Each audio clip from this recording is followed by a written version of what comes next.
जीवन में आगे बढ़ना है तो सोच बदलना होगा। यदि सोच नहीं बदल सकते हैं तो आपका जीवन भी नहीं बदल सकता है। मैं एक कहानी से आपको प्रस्तुत करना चाहता हूँ कि यदि आपको जीवन में उच्च शिखर तक ले पहुँचना है, अपने जीवन में मुकाम हासिल करना है, आपको मुकाम तक ले पहुँचना है, तो सबसे पहले आपका सोच बदलना होगा। यदि आपका सोच नहीं बदल सकता है तो आपका जीवन भी नहीं बदल सकता है। मैं एक कहानी से आपको यह प्रस्तुत करना चाहूँगा कि एक भिखारी आदमी था। वह भिखारी गांव-गांव में जाकर भिक्षा मांगने का काम करता था और भिक्षा में जो उसे पैसा, अनाज, चावल, गेहूं, मक्का और साथ में कपड़ा जो उसे मिलता था और उसी से अपने परिवार को पूरी तरह से भरण पोषण करता था। इसी प्रकार उसका जीवन में भीख मांगना और भीख से जो चीज प्राप्त होता था उसी से अपना जीवन को चलाता था। लेकिन एक समय की बात है, वह दूसरे गांव में जाता है भिक्षा मांगने के लिए। उस गांव का एक सबसे बड़ा व्यक्ति होता है जो बहुत बड़ा अमीर व्यक्ति होता है। सबसे बड़ा कपड़ा का दुकान होता है। तो जैसे ही वह व्यक्ति उस व्यक्ति के बोलता है कि मुझे भिक्षा दो, तो अमीर व्यक्ति जो होता है, जो व्यक्ति के पास सबसे बड़ा कपड़ा का दुकान होता है, वह बाहर निकलता है और पूछता है कि आपको क्या चाहिए। तो भिखारी बोलता है कि मुझे भिक्षा के रूप में जो आपके पास है, पैसा है, अनाज है, चावल है, गेहूं है, मक्का है या कपड़ा है, आप कुछ भी दे सकते हैं। तो अमीर व्यक्ति बोलता है कि मैं आपको भिक्षा दूंगा, पर भिक्षा के बदले में आप क्या देते हैं। तो गरीब व्यक्ति बोलता है, भिखारी व्यक्ति बोलता है कि मैं भिक्षा लेता हूँ, भिक्षा के बदले में मैं कुछ नहीं देता हूँ। तो अमीर व्यक्ति बोलता है कि मैं आपको भिक्षा नहीं दूंगा, आप भिक्षा मैं आपको तभी दे सकता हूँ जब आप भिक्षा हमसे लेना होगा, क्योंकि मैं बिजनेसमैन आदमी हूँ, मेरे पास सबसे बड़ा कपड़ा की दुकान है, मैं अपने गांव के सबसे बड़ा अमीर आदमी हूँ। पैसा लेता हूँ तो सामान देता हूँ। यानी उसका कहने का मतलब था कि मैं किसी भी व्यक्ति से कोई भी सामान लेता हूँ तो उस व्यक्ति को पैसा देता हूँ और पैसा देता हूँ तो सामान लेता हूँ। मैं आपको भिक्षा दूंगा पर भिक्षा के बदले में आपको कुछ देना होगा। और वह अमीर व्यक्ति उस भिखारी व्यक्ति को भिक्षा नहीं देता है और यह बात भिखारी व्यक्ति को दिल और दिमाग पर बड़ी गहरा चोट पड़ता है। और उस दिन वो क्या करता है, अपने घर पहुंचता है और इस बात को इतना गहराई से सोचता है कि वो अमीर व्यक्ति हमको क्यों नहीं भिक्षा दिया है, क्या कारण था, क्या हमारे अंदर कमी था कि हमको भिक्षा नहीं दिया है। तो उस विचार को अपने मन में गहराई रूप से प्रयास करता है, उस बात को उत्तर निकालने का पूरी तरह से भिखारी व्यक्ति प्रयास करता है। लास्ट में उसके पास एक आंसर उसके अंदर से आता है कि तुम कुछ ना कुछ देना शुरू करो, किसी से भिक्षा लो तो भिक्षा के बदले कुछ ना कुछ उस व्यक्ति के दो। तो वह व्यक्ति क्या करता है, उसके घर के अगल बगल में एक छोटा मोटा बगीचा होता है और उस बगीचे में जाता है, एक झोरा लेकर, एक थैला लेकर, उस थैले में भर थैला फूल तोड़ के लाता है। और उस दिन दूसरे गांव में जाता है भीख मांगने के लिए और जहां भीख मांगता है तो भीख लेने के बाद में भीख में उसे चावल, गेहूं, मक्का, अनाज, कपड़ा जो भी मिलता है, तो भीख लेने के बाद में उस व्यक्ति को थोड़ा सा फूल देता है, उसका भिक्षा भी नहीं लेता है। तो इसी प्रकार करते करते कुछ महीना बीत जाता है। तो क्या होता है कि वह व्यक्ति जब दूसरे गांव में जाता है भीख देने के लिए, तो उस गांव में एक छोटा सा बाजार होता है, छोटा सा एक मार्केट होता है, तो उस दुकान में जाकर पैसा ले रहा होता है और फूल दे रहा होता है। तो जो अमीर व्यक्ति उसे 2 महीना जब मिले हुए थे, तो अमीर व्यक्ति जो बात बताया था, तो फिर वहां पर वही अमीर व्यक्ति उससे मुलाकात होता है। तो अमीर व्यक्ति से मांगता है कि भिक्षा दो, तो अमीर व्यक्ति उससे भिक्षा देता है और उससे फूल ले लेता है। तो क्या होता है कि ये समय बीतता है और क्या होता है कि जो भिखारी व्यक्ति होता है, जो वहां से क्या होता है, चलता है और आकाश के तरफ वह खूब गुरेर के ताकता है कि मैं आज से दुनिया के सबसे बड़ा बिजनेसमैन हूँ, दुनिया का मैं सबसे बड़ा अमीर आदमी हूँ। और यह आसमान के तरफ देखता देखता और जोर जोर से चिल्लाने लगता है कि मैं बहुत बड़ा अमीर आदमी हूँ, मैं दुनिया का सबसे बड़ा बिजनेसमैन आदमी हूँ। और यह कह लोग होते हैं, उस बाजार के लोग सभी देखकर चिढ़ने लगते हैं कि यह जो भीख मांगा है यह पागल हो गया है, पूरी तरह से दिमाग से पैदल हो गया है। यह भीख मांगा कि अमीर हो सकता है, यह भीख मांगा कि बड़ा बिजनेसमैन हो सकता है, यह कदापि नहीं हो सकता है। लेकिन जो भीख मांगा चिल्लाता है, बहुत चिल्ला चिल्ला के लगभग वहाँ 10-15 मिनट आधा घंटा तक ले लगभग ये चिल्लाता रहता है कि मैं बहुत बड़ा अमीर आदमी हूँ, मैं बहुत बड़ा आदमी बिजनेसमैन हूँ, ये चिल्ला चिल्ला कर अपने आप को बहुत खुश होता है। तो क्या होता है कि भीख मांगा आदमी उस दिन से गायब हो जाता है, उस दिन से भीख मांगना छोड़ देता है और क्या करता है, अपने गांव से लगभग 10 किलोमीटर के दूरी पर एक फूल का दुकान खोलता है और बहुत बड़ा फूल का दुकान खोलता है और उसका दुकान खूब बढ़िया से चलता है, खूब बढ़िया से उसका दुकान चलता है, बहुत उसका इनकम होने लगता है। तो इसी तरह समय बीतता जाता है। तो जिस जिस गांव में जाके वह भीख मांगता था तो लोग उससे चिंता था कि यह भीख मांगा है, या इसे माने भीख, पहले भीख मांगा के ड्रेस में रहता था, लेकिन बाद में जैसे बिजनेसमैन हुआ, थोड़ा अपना बाल रखने के स्टाइल, थोड़ा दाढ़ी रखने के स्टाइल, थोड़ा कपड़ा पहनने के स्टाइल, सारे स्टाइल को वो बदल चुका था, क्योंकि बिजनेसमैन में पूरा अपने आप को परिवर्तित कर चुका था। तो जिस जिस गांव में जाके भीख मांगा था, तो एक दिन का बात है, एक गांव के व्यक्ति के घर में बहन की शादी था और उसे फूल की आवश्यकता था, क्योंकि उसे मरवा में और जयमाला पर सजाने को उसे फूल की आवश्यकता था। तो वह फूल के लिए थोड़ा कहता है कि बढ़िया फूल हमें कहाँ मिलेगा, जो गाथल जो माला होता है फूल का, तो वह फूल के लिए वह थोड़ा माने व्याकुल होता है कि हमें इस बाजार में कहाँ मिलेगा। तो कोई आदमी उसे बताता है कि अपने घर से थोड़ा सा लगभग 5 या 6 किलोमीटर के रेंज में एक मार्केट है, वहाँ पे एक फूल के दुकानदार है, हर प्रकार के मेल का फूल रखता है और जैसा फूल खोजिएगा वैसा आपको वहाँ पर फूल मिलेगा। तो जो व्यक्ति का बहन के शादी होता है वह व्यक्ति उस बाजार में जाता है और वहाँ से जाता है और फूल खरीदने के लिए उस दुकान पर पहुँच जाता है। जैसे ही जाता है दुकान के गेट पर, तो वह भीख मांगा दुकान के काउंटर पर बैठा हुआ होता है और उसके अंदर, दुकान के अंदर 4 या 5 स्टाफ फूल लाने का, देने का, कस्टमर से जो भी सामान मांगता है कस्टमर को देता है, लेता है। और जो भीख मांगा अपने बैठकर आराम से बैठा हुआ होता है और रईसी बाबू लेकर बैठा होता है। फूल देने का जो भी माने उसका काम होता है, सारे उसका काम को स्टाफ करता है। तो जो व्यक्ति फूल खरीदने के लिए गया होता है, उस व्यक्ति को देखता है कि वह रईसी लेकर बैठा हुआ है। तो व्यक्ति चिंता है कि इस व्यक्ति को कभी ना कभी हम देखा हूँ, ये व्यक्ति हमको लग रहा है जान पहचान के लग रहा है। यह व्यक्ति पहले भीख मांगने का काम करता था, लेकिन इतने दिन में अचानक कोई बदलाव आ गया है क्या, इसके जीवन में कोई अचानक कोई परिवर्तन आ गया कि इतना बड़ा बिजनेसमैन हो गया। तो वह फूल ले लेता है और यह बार बार सोचता है कि इस व्यक्ति से सवाल करे कि पहले आप भीख मांगते थे का, कि पहले आप भीख मांगने का काम करते थे का। इसके मन में सवाल आता है, लेकिन फिर सोचता है कि ये बात हम इस व्यक्ति से पूछेंगे, इतना बड़ा बिजनेसमैन है और इतना बड़ा दुकान है, पूछेंगे यह बात हम पूछेंगे तो न जाने हमको कोई बात तो नहीं कहेगा। इसके मन में डर लगता है, जो व्यक्ति फूल खरीदने गया होता है उसके दुकान में, तो इस बात पूछने में उसे डर लगता है। तो वो फिर प्रयास करता है कि हम डर जाएंगे तो नहीं पूछ पाएंगे, उससे बढ़िया है कि हम पूछ रहे हैं, अब जो होगा आगे देखा जाएगा। तो यह व्यक्ति पूछता है कि भाई पहले बताइए, आप भीख मांगने का काम करते थे का, बताइए आपके जीवन में अचानक इतना बड़ा बदलाव कैसे आ गया, क्या पहले भीख मांगते होते थे का। वह जो फूल खरीदने गया होता है वह व्यक्ति उस जो काउंटर पर फूल के दुकान जो होता है उस दुकान के काउंटर पर वह व्यक्ति बैठा होता है। तो फूल जो खरीदने गया होता है वह व्यक्ति काउंटर पर जो बैठा हुआ होता है उस व्यक्ति से सवाल पूछता है कि भाई पहले आप भीख मांगने का काम करते थे।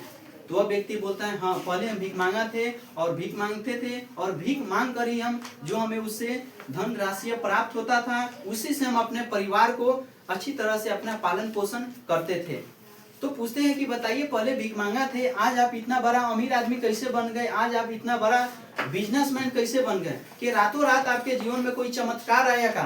तो बताता है नहीं, क्योंकि पहले मेरा जो सोच था भीख मांगने वाला सोच था, लेकिन मेरे जीवन में, हमारे जीवन में एक ऐसा मोड़ आता है, मैं पहले भीख मांगता था, यह बात बिल्कुल सही है, लेकिन एक गांव में हम भीख मांगने गए और उस गांव में गए तो एक व्यक्ति से हमें मुलाकात हुआ। उसके द्वार पर जब गए तो वह व्यक्ति बोला कि हम आपको भीख देंगे, तब भीख के बदले आप हमको कुछ दीजिएगा, तभी आपको हम भीख दे सकते हैं, नहीं तो आपको भीख नहीं दे सकते, बदले आपको कुछ ना कुछ हमको देना होगा।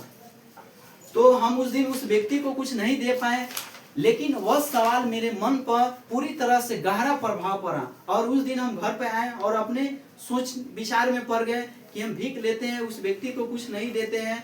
तो हम लास्ट में जाकर मेरे मन में यही उतर आया कि हम किसी भी व्यक्ति से भिक्षा लेंगे तो भिक्षा के बदले में कुछ देंगे तभी भिक्षा लेंगे, और भिक्षा के बदले में हमसे वह व्यक्ति कुछ नहीं लेगा तो हम नहीं उससे भिक्षा लेंगे। यानी उसी व्यक्ति से भिक्षा लेंगे जो व्यक्ति को हम फूल देंगे वह व्यक्ति हमको भिक्षा देगा, और जो व्यक्ति हमें भिक्षा देगा उस व्यक्ति को भिक्षा के रूप में हम फूल देंगे। तो वही काम हम उस दिन से शुरू किए और जहाँ भी जाते थे भिक्षा मांगने तो भिक्षा लेते थे और भिक्षा के रूप में हम उस व्यक्ति को फूल देते थे। तो क्या होता है कि फूल देना और भिक्षा लेना यह मेरा एक जीवन का एक दिनचर्या बन गया था। लेकिन एक दिन का बात है कि मेरे मन में जो अमीर व्यक्ति से भेंट किए थे और उस व्यक्ति को हम जैसे कि वह व्यक्ति हमें फिर मुलाकात होता है कुछ दिन के बाद और उस व्यक्ति के सामने हम हाथ फैलाते हैं भिक्षा के लिए, तो वह व्यक्ति भिक्षा देता है और उसे हम फूल दे देते हैं। वह व्यक्ति खुशी खुशी मेरा फूल रख लेता है। जो व्यक्ति हमें एक बार जो पहले भेटाया था, जो हमें भिक्षा नहीं दिया था, बोला था कि भिक्षा हम तभी देंगे जब आप हमको भिक्षा के रूप में कुछ दीजिएगा, फिर हमको वह व्यक्ति एक बार और भेटाया तो उसे भिक्षा के बदले में जो हमें भिक्षा दिया कुछ रुपया 5 रुपया दिया और 5 रुपया के बदले में हम थोड़ा उसे फूल दिए और फूल रखा और खुशी खुशी रख लिया मेरा फूल और बहुत खुश हुआ।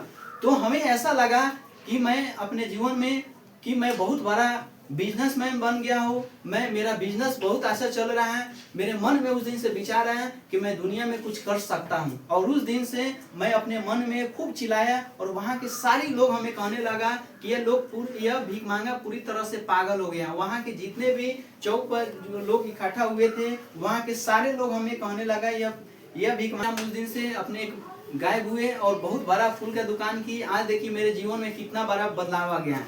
बदलाव फूल देने से और भिक्षा मांगने से बदलाव नहीं है, ये बदलाव आया मेरे जीवन का सोच बदलने से। पहले हमारी जो सोच, आज मेरा सोच हो गया है बहुत बिजनेसमैन का। यदि आपको भी जीवन में सबसे बड़ा अमीर बनना है, सबसे बड़ा बिजनेसमैन बनना है और दुनिया का सबसे बड़ा आदमी बनना है तो पहले आपको सोच बदलना होगा। तो मेरे मित्रों, मेरे साथियों, मेरे प्यारे बच्चों, इस कहानी से आपको यही शिक्षा मिलती है कि यदि हमारे जीवन में सच में अमीर बनना है, हमें जीवन में कुछ करना है तो उससे पहले हमारी सोच को बदलना होगा। यदि हमारी सोच नहीं बदल सकती है तो हम अपने लाइफ में कुछ भी नहीं कर सकते हैं। वही इंसान अपने जीवन में कुछ इतिहास रचता है। आज मुकेश अंबानी हमेशा अनुभव करते रहना होगा। देखिए जो हमारा मन है, यह मन जो हमारी मन है एक प्रकार के खेत है। इस खेत में हम जैसा बीज बोते हैं वैसा ही हमें फसल काटने को प्राप्त होता है। हम जैसा इस मन में बीज बोते हैं वैसा ही फसल हम कल पाते हैं। यह मन जो है हमारा एक भांति का खेत है। इस मन रूपी खेत में हम गेहूं का बीज बोएंगे तो कल का गेहूं का ही फसल काटेंगे। इस मन में जैसा हम विचार बोएंगे वैसा ही विचार हम कल पाएंगे। यह जो मन है, इस मन में जब हम लोग गेहूं बोते, जब कोई भी बीज डालते हैं वह बीज कल होके पौधा बनता है, पौधा बन के एक दिन बड़ा विशाल बनता है और वही विचार बदलना होगा। आप अपना विचार नहीं बदल सकते हैं तो आपका लाइफ भी बदल नहीं सकता है। इसलिए मैं आपको यह कहना चाहूंगा, यदि सच में आपको अमीर बनने के आपके अंदर आग है, आपके अंदर जुनून है, आपके अंदर हौसला है तो अपना पहले सोच बदलिए। आपका सोच नकारात्मक रहेगा तो आप जीवन में कुछ भी नहीं कर सकते हैं। आज कोई भी इतिहास रचा है वो सोच के बदौलत बना है। आपका सोच गंदा होता है तो आपके मन में गंदा विचार आता है। आपका सोच सकारात्मक होता है तो आपके मन में सकारात्मक विचार आता है और आप अपने जीवन में एक उस शिखर तक ले पहुंच पाते हैं। इसलिए आपको जीवन में कुछ बड़ा करना चाहते हैं तो 12 सोचिए। आप 12 नहीं सोच सकते हैं तो आप 12 भी नहीं कर सकते हैं। 12 सोच सकते हैं तो बहुत बड़ा कर सकते हैं। इसलिए आपको 12 सोचना होगा। यदि आपको जीवन में सोचे हैं कि हम यूपीएस की तैयारी कर रहे हैं, बीपीएस की तैयारी कर रहे हैं, इसमें हम बढ़िया नंबर ला सकते हैं, आपका अंदर से विश्वास है कि हम बढ़िया कर सकते हैं, तो आप पूरी तरह से बेहतर, आप पूरी तरह से कर ही नहीं सकता है। आपका सोच शीशा की तरह होगा, कांच की तरह होगा, तो आप कहीं भी टक्कर खाइएगा तो चकनाचूर हो जाइएगा। इसलिए आपको लाइफ में इस दुनिया का सबसे अमीर आदमी बनना चाहते हैं। इस दुनिया जो भी आपकी नजर में, चाहे आपकी नजर में दिखाई दे रहा है, मुकेश अंबानी हो या अंडानी हो या इलॉन मस्क हो या कोई भी व्यक्ति हो, उसका जन्म गरीब परिवार में हुआ था, लेकिन उसका सोच गरीब वाला नहीं था, उसका सोच अमीर वाला था। इसलिए आज वो अमीर बना है और आज दुनिया के सबसे लोकप्रियता उसका बढ़ गया है। इसलिए आप भी अपना लोकप्रियता बढ़ाना चाहे तो आपको सोचना होगा सकारात्मक। आप सकारात्मक विचार हमेशा सोचिए, आप एक दिन सकारात्मक बन जाएंगे। ये सकारात्मक जो सोचने का आदत कैसे आएगा, एक आपके अंदर नहीं आएगा, क्योंकि आप लाइफ में हमेशा नकारात्मक विचार सोचे हैं, आपका मन हमेशा नकारात्मक में रहा है, तो इसे सकारात्मक बनाने में तो समय लगेगा। इसलिए कहा गया है आपको कोई भी काम एक दिन में नहीं हो सकता है, मगर आप प्रयास करेंगे एक न एक दिन आप सफल होंगे। लेकिन ज्यादातर लोग जो होता है वो प्रयास ही नहीं करता है, वो प्रयास से डरता है कि होगा कि नहीं होगा। देखिए इस दुनिया का हर काम आप कर सकते हैं, आपके अंदर वह करने का जिद होना चाहिए। यदि आपके अंदर जिद है तो आप जीत जाइएगा, आपके अंदर जिद नहीं है तो आप हार जाइएगा। यदि आप सच में सोच लिए हैं कि हमको करना है तो आप कर लीजिएगा। देखिए यदि आप प्रयास कर रहे हैं या उन प्रयास से आपको सीख मिलेगा या तो जीत मिलेगा। आप प्रयास ही नहीं करेंगे तो आपको सीख भी नहीं मिलेगा और जीत भी नहीं मिलेगा। यदि आपको जीवन में कोई आप लक्ष्य बना ही लिए हैं कि हमको यह करना है तो उसमें लग जाइए और सोच पूरा अपना ध्यान लगाइए और उस काम के प्रति पूरा समर्पित होकर उस काम को करने में लग जाइए। आप एक न एक दिन आप विजयी होकर ही निकलिएगा और आपका नाम पूरे दुनिया में फैल जाएगा। इसलिए मैं आपको यह कहना चाहूंगा कि अमीर बनने का आप सपना देखे हैं या आप जीवन में कोई भी सपना देखे हैं, वह सपना को आसानी से पाया जा सकता है, लेकिन आपके अंदर सोचने का थोड़ा तरीका अलग होना चाहिए। जो अमीर आदमी होता है भले वह अमीर होता है, लेकिन वह अमीर जो होता है उसका सोचने का तरीका अलग होता है। गरीब आदमी वह होता है उसका सोचने का तरीका अलग होता है। दोनों में बहुत भिन्नता होता है, क्योंकि वह गरीब का गरीब ही रह जाता है और कुछ गरीब आदमी जो सकारात्मक सोचने लगता है एक दिन अमीर बन जाता है। इसलिए आपको अपने जीवन में अमीर बनना है तो अपना सोच बदलिए, आपका जीवन बदल जाएगा। आप सोच नहीं बदलेंगे तो आपका जीवन नहीं बदलेगा। एक भीख मांगा आदमी दुनिया का सबसे बड़ा बिजनेसमैन बन सकता है तो आप भी बन सकते हैं। दुनिया कर सकता है तो आप भी कर सकते हैं। यदि इतना इलॉन मस्क दुनिया का सबसे बड़ा अमीर आदमी बन सकता है तो आप भी बन सकते हैं। अपना भरोसा खुद पर जताइए, क्योंकि आपका भरोसा खुद पर हो जाएगा तो दुनिया में आप भी कर सकते हैं। हर काम संभव है। दुनिया को कोई ऐसा काम है जो इंसान नहीं कर सकता है। वही इंसान इतिहास रचता है जिसके शरीर में, जिसके रगों रगों में खून नहीं दौड़ता है, उसके रगों रगों में, उसके शरीर में जुनून दौड़ता है, वही तो इतिहास रचता है। इतिहास रचने वाला है, संघर्ष करता है। इसलिए साथियों आपको संघर्ष करना सीखिए। आप संघर्ष नहीं कर सकते हैं तो आप आगे नहीं बढ़ सकते हैं। आप सोचते हैं कि मेरे जीवन में बहुत समस्या है, देखिए समस्या आ रहा है तो समस्या से घबराइए नहीं, क्योंकि यही समस्या आपको कुछ बेहतर बनाना चाह रहा है। यह आपके जीवन में भले ही आपको समस्या दिखाई दे रहा है, लेकिन सच में वह समस्या नहीं है, वह समस्या आपको कुछ एक बेहतर अवसर लेके आया है, एक बेहतर तोहफा लेके आया है, जिसे आपको बेहतर बनाना चाह रहा है और आपको पूरी तरह से एक मजबूत बनाना चाह रहा है। वह आपका जो समस्या है वह समस्या को अवसर के रूप में समझकर और उसे काम करने लग जाइए, आप एक दिन जीत जाइएगा। और नहीं तो उस समस्या में आप कमियां निकालने लगिएगा, हर कमियां को आप ध्यान दीजिएगा तो कमियां देखते देखते आप रह जाइएगा। आप यह भी नहीं सोचिए दुनिया क्या कहेगा, लोग क्या कहेगा। आप अच्छा भी करेंगे लोग गालियां देगा, बुरा भी कहेंगे लोग आप पर तालियां बजाएगा। तो लोग का काम है गालियां देना और तालियां बजाना, लेकिन आपका काम है अपना काम में लग जाइए। आप जब मूड बना ही लिए, जब सोच ही लिए कि हमको दुनिया का सबसे बड़ा आदमी बनना है, तो पीछे क्यों ताक रहे हैं, जो होगा आगे देखा जाएगा। आप लग जाइए अपने काम के प्रति, आप एक न एक दिन जीत जाइएगा, यह पूरा गारंटी है। जो इंसान अपने आप को पूरी तरह से भरोसा दिलाता है कि मैं कर सकता हूं, तो आप कर सकते हैं। आपको करने की आग है, आपको करने की जिद है, तो आप पीछा मुड़ के नहीं ताकिए, आप आगे की तरफ ताकिए। आप क्या होगा पीछा, जो होगा अच्छा